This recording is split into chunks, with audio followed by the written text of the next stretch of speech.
Շնորհակալ եմ, հարցը իսկապես գուցե ճիշտ է դրված, բայց հաստատ պատասխանը վատը չի, Արմագեդոն չի լինելու, շարունակվելու է կյանքը ոնց որ կա մեծ հաշվով, բայց ավելի շատ են լինելու տուրբուլենտությունները եւ արտաքին եւ ներքին առավել ևս եւ այն ինչ որ տեղի ունեցավ 3 Սուրբ Աննա եկեղեցում, ընդ որում երիտասարդներ, որոնք ինչպես հետո հայտնի դարձավ, բավական լավ սովորող, առաջին անգամը եւ միակ անգամը չէ որ հաճախում են գնում են եկեղեցի, այդ Սուրբ օրով այնտեղ են գտնվում եւ երբիսի վարք են դրսեւորում, սա չեմ ասում արդարացում որպես կամ բան, ուղղակի ասում եմ նման դրսևորումները ավելի շատ են լինելու, որովհետեւ գործող իշխանության գործիքներից է ոչ միայն սուտը, այլև սադրանքը, պրովոկացիան, որպեսզի զուտ PR տեսանկյունից, որպեսզի ինքը անընդհատ լինի քննարկվող թեմաների մեջ եւ ինքը սադրելու է եւ երեք ոստիկանությունը իր պաշտոնական հաղորդագրությամբ հաստատեց որ Նիկոլ Փաշինյանը ոչ թե գնացել էր այդ Սուրբ Աննա ոչ թե գնացել էր որպես հավատացյալ այլ գնացել էր քաղաքական գործունեություն ծավալելու իրենք իսկ տվեցին դրա պատասխանը ինչը ակնհայտ էր բայց դա այն է ինչը իրեն իր հետ աշխատող տեխնոլոգները իսկ իր հետ բավական լուրջ տեխնոլոգներ են աշխատում 18-ից սկսած իրեն շատ ճիշտ ուղղություններ են տալիս ինչպես մնալ մշտապես քննարկվող թեմա այլ բան է թե դրանից պետությունը երկիրը քաղաքացին ինչ է շահում ինչ է ստանում որևէ լավ բան չեմ տեսնում բայց ինքը իր խնդիրը լուծում է կարծում եմ այնուամենայնիվ ընդդիմությունը դեռ մեծ հաշվով չի դա չեմ տեսնում, հա, առանձին ես տեսնում եմ ինչ որ բան անում են, բայց մեծ հաշվով չեմ տեսնում դա մի տեսակ կարծես մտել են իշխանության սկսած խաղի կանոնների մեջ տեղավորվել եւ այդ խաղի կանոններով հա հարաբերվել հանրության հետ որտեվ ես ինքս նույնիսկ եղել եմ անդիմադիր գործիչներին հարց եմ տվել ասենք օրինակ դուք եթե ընդունում եք որ նա հանցագործ է եթե ընդունում եք որ նա ստախոս է եթե ամեն օր բոլորս այո դրանում համոզվել ենք ինչու եք ուզում նրա հետ բանավիճել հա որովհետև ստախոս դուք պատկերացեք որևէ հանցագործի հետ նստում են զրուցում են չէ միանգամից այսինքն քայլեր են ձեռնարկում հետևաբար ինձ համար որոշ բաներ հասկանալի չի ընդդիմության քարոզ արշավի այսպես դասական կանոններով նույնիսկ բան հնացած կանոններով երբեմն տեսնում եմ նյութեր դաշտում որը քաղաքական սպամ է դարձել, հասկանում եք, ինձ թվում է մի պահ պետք է կանգ առնեին, կոպիտ ասեմ, ինչ որ պահ պետք է լռություն հայտարարվեր, հասկանային ինչ են անում ու որ կետից են առաջ շարժվում, իսկ հիմա աղմուկը շատ է, այսպես ասած, այդ աղմուկի մեջ մարդը չի կարողանում տարանջատել, չի կարողանում մանավանդ որ կա հասարակության մեջ վախի էլեմենտը, պարզ է, չէ, իշխանությունը ցանկացած գործիքի դիմելու է։ Ամենավատ բանը հենց հիմա նստած նույնիսկ օպերատորներին դեմ, հա, դիմում լրագրողներին, ամենավատագույն սցենարը ասեք, հաստատ դա կարող է գործի դնել։ Չկասկածեք, ընդհուպ մինչև մեծ պրովոկացիաների գնալ, հետո ասենք Ալիևին գործի դնել, որ ինչ-որ կրակոցներ արձակեն, ինչ-որ ուղղությամբ ասեն, տեսեք, որ ասում ենք, հեսա, տեսեք, բանը պատերազմը ներկայացված է այսպես դևի կերպարով, հեսա դևը գալու է դուրը ծեծի, որ բոբոն գալու է, ինչի ասեք, հետո արտակարգ էլ կհայտարարի, ինչի ասեք, դիմելու է, սա պարզ է։ Մենք ինձ թվում է, հա, մենք պիտի հարցը սխալ տանք, ճիշտ ձևակերպենք, որտեղ երբ որ հարցը ճիշտ ենք ձևակերպում, դիսկուրսն էլ է ճիշտ ուղղությամբ գնում։ Մենք արդեն բանը, ինչու սա եղավ, ինչպես սա եղավ, այս հարցերին պատասխանել ենք։ Բոլորը, հիմա դուրս գանք, ցանկացած մեկը գիտի, ցանկացած տաքսու վարորդ մեզնից լավ կներկայացնի իրավիճակներ,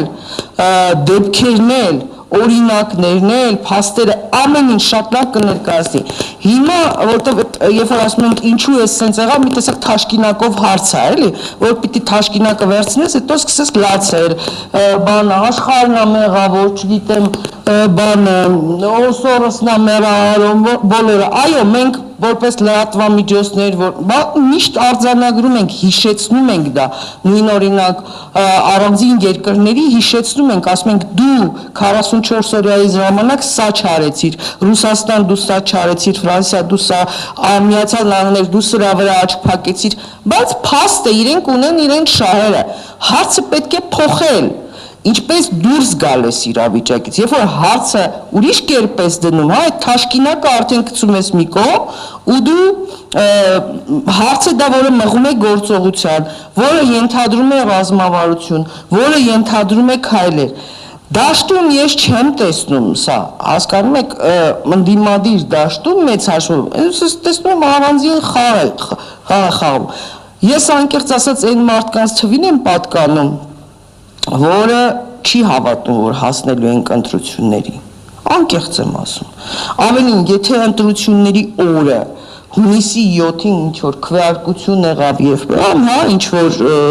արդյունք արձանագրեցին, հավատացեք, էլիտ համարում եմ, որ ընտրությունները չի ավարտվել, այլ քաղաքական պրոցեսները նոր են սկսվելու։ Ես չեմ հավատում այս ընտրություններին, ես չեմ հավատում, որ սա պեսիմիզմի համար չեմ ասում, բոլոր գործիքներից պետք է օգտվել, բայց ես ռեալ գիտակցում եմ, իշխանությունը ունի վարչական լծակներ, ընտրակաշարք բաժանում է ոչ միայն գումարի տեսքով, այդ հետո են գործի դնելու, օրինակ ասում են, դու ինչ խնդիր ունես քաղաքացի, ասում այս ապօրինի տարածքս տարիներ շարունակ չեմ կարող օրինականացնեմ, ասում եմ բերք օրինականացնեմ, այսպես, մյուսին է սա խոստանում, մյուսին է սա, ամբողջ լծակները գործի է դրված, հա, մենք դրան պատրաստ ենք, հա, թե հետո բան ենք անելու 21 թվականի պես ասում ենք, դե բա պարզ չէր, բան փաստական հիմքեր էլ չունենանք, այս չունենանք ու հաշտվենք, ասենք սենց է, արդյունքում ինչ լինի, լեգիտիմացնել իր ողջ արարքը։ Հիմա սա մի իշխանությունը, որ արդեն իր ժողովրդի սպառնած պատերազմով։ Իսկ սպառնալ պատերազմով դա նշանակում է ինքը խոստովանում է, որ ուղիղ պայմանավորվածությամբ ինքը կարող է Ալիևին ասել կրակել։ Առաջին անգամն է Թուրքիան, Ադրբեջանը հայտարարել, որ իրենց ցանկալի թեկնածուն Փաշինյանն է։ Մոռացել եք, որ Ադրբեջանից նույնիսկ հրապարակումներ եղան, որ պետք է գնալ զորքով պաշտպանել Փաշինյանին։ Չենք մոռացել, չէ՞, այսինքն ամեն ինչ լինելու է, սահմաններն էլ մանավանդ իմունիտետը կորցրած, մենք չգիտենք, իրենք նույնիսկ չգիտեն մեր սահմանները ինչքան են, որ իմանան որ մասն է պահպանվում, ինչ ասեք պետք է լինի։ Հիմա մենք պետք է հարցը մեզ ուղենք ու մենք իրավիճակին համապատասխան վերակազմակերպվենք։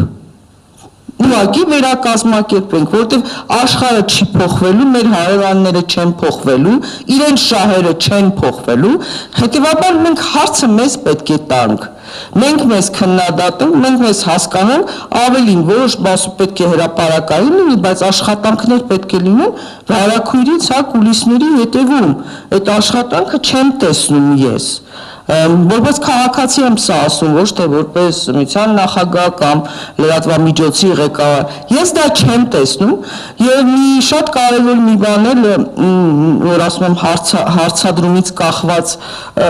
կախված ամբողջ դիսկուրսը երեք նախորդին զրուցում էի քաղաքագետ, էներգետիկա անվտանգության մասնագետ Վահե Դավթյանի հետ ու խոսում էինք հենց մեր հասարակության մասին, ապատիկ հասարակությունը թե որքան վտանգավոր է առհասարակ ազգային անվտանգության համար, երբ որ դրա կշիռը, դրա քանակը մեծ է։ Մենք ուսում ունենք դա, եւ պետք է հասկանալ ինչու ունենք դա։ Մենք ոչ թե քննադատենք նրանց, ովքեր գնացել են 21-ին ընտրել են, այլ հասկանանք, թե ինչու նրանք չեն մասնակցել։ Հիմա էլ կա այդ հասարակությունը ու վախենամ ավելի շատ լինի։ Մենք իրենց ինչ ենք ասում, բայց սա կարծում եմ արդյունք են նրա հատկապես, որ իշխանությունները կարողացան հասարակության ինքնագնահատականը իջեցնել Շրիշակի պլինտուսի մակարդակի, հա, որ ինչպես օրինակ, եթե Նիկոլ կարա լինի վարչապետ, բա ես ոչ չեմ կարա, որտեղ նույնիսկ ովտեղից վեր կացվում, ես խի չեմ կարա, որ ես խի չեմ կարա լինեմ պատգամավոր, ես խի չեմ կարա լինեմ բան, երբ ասենք Սրբի Գալյանը կարա լինի արդարադատության նախարար, Ռոմանոսը կարա չգիտեմ ես ինչ լինի մյուսը, տեսեք 8 տարում անունները լիքը սովորել եմ, որ մեծ ձեռքբերում ունեմ, սովորել եմ, մենտեղ կան էլի դեմքեր չեմ բանում, հիմա ասենք Ալենը պատկերացնում եք կարա բան, հետո կարա թքի ու էլի շարունակի բան հաղթարշավը, սա նրանց որ ինքնագնահատականը ընկել է, ներքև, ինչ ա որ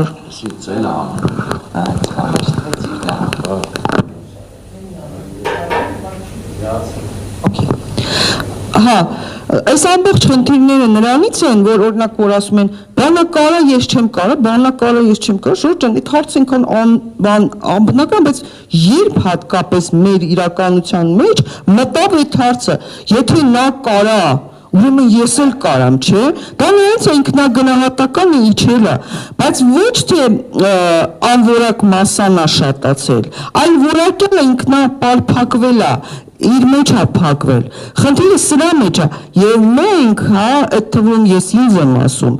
իմ թիվ մեկ առաքելությունը պետք է նաև լինի այն, որ ցույց տանք, որ մենք որպես ժողովուրդ, որպես ազգ, ներողություն եմ խնդրում այդ բառի համար, բայց մենք ոչ մի բան չենք, մենք ոչնչություն չենք, մենք ունենք քաղաքակրթությանը մեծ բան տված ազգ ենք, մենք մեծ ժառանգություն, մշակութային ժառանգություն ունեցող ազգ ենք, մենք տարբեր երկրներին, այդ թվում մեր պետությանը լրջագույն արժեքներ տված հեղինակություններ ունենք, հա, և պետք է մենք օգնենք մեզ, բարձրանանք, որտեղ ինչ-որ իջել է բանը, հա, նշաձողը իջել է, ու մենք ոչ ավելի մասին ենք երազում, մեծ երազանքները կորել են, մանր ինչ-որ մերկանցիլ երազանքներ են, քայլեր են, հետևաբար մենք պետք է հասկանանք, ինչպես անենք, որ հավատանք մեր ներքին ռեսուրսներին, մեր ներքին ուժերին, իմ խնդիրը սա է, որ երբ որ ասում են բանը, էլ թույլ ենք, ոնց պիտի հաղթենք, բանը, որ պատերազմին պարտվելու ենք, իսկ ով ասեց պարտվելու ենք, իսկ ով ասեց, որ պատերազմ է լինելու, իսկ ով ասեց, որ չենք կարող մեր հաղթանակները կրկնել, իսկ ով ասեց անպայման պատերազմով է հաղթանակը լինում, իսկ ով ասեց, ես մի անգամ հիշեցրել եմ Ֆրանսիայ մենք ունեինք աշխարհահռչակ քարտեզագետ, պատմական աշխարհագրության մասնագետ, այս վերջերս եմ ընդ որում իմ բարեկամներից մեկի միջոցով սկսել ծանոթանալ Զատիկ Խանզադյանի աշխատանքներին և պարզվում է պատմական դեմք է ունեցել նաև Ֆրանսիայի պատմության մեջ հայ մարդ, որին առաջին աշխարհամարտից հետո Ֆրանսիայի ռազմական նախարարությունը պատվիրում է, հանձնարարում է, որպեսզի փաստական հիմքեր կազմեն քարտեզներով, որպեսզի կարողանա Գերմանիայից հետ վերադարձնել իր տարածքները, և դրանք կոչվում են հաղթանակի քարտեզներ։ Ինչ է իրենից ներկայացրել, ոչ միայն քարտեզներ, այլև ռեսուրսների քարտեզագրում, որի միջոցով կարողացել է ապացուցել բնական նաև ռեսուրսների, որ այս տարածքները ոչ թե Գերմանիային են պատկանում, այլ Ֆրանսիային։ Հայ է արել սա, և դա հնարավոր է կրկնել, ու մենք ունենք փայլուն մասնագետներ, փայլուն երիտասարդներ, դատապարտելով անսուրբ աննայուն տեղի ունեցած, ասում եմ, արժանապատվություն ունեցող ամեն դեպքում երիտասարդներ են, խիստ դատապարտում եմ, բայց եթե հունիսի 7-ից հետո առաջ մենք հետևություններ չանենք ու կրկնվի, նման դեպքերը շատանալու են։ Շնորհակալ եմ։ Շնորհակալություն։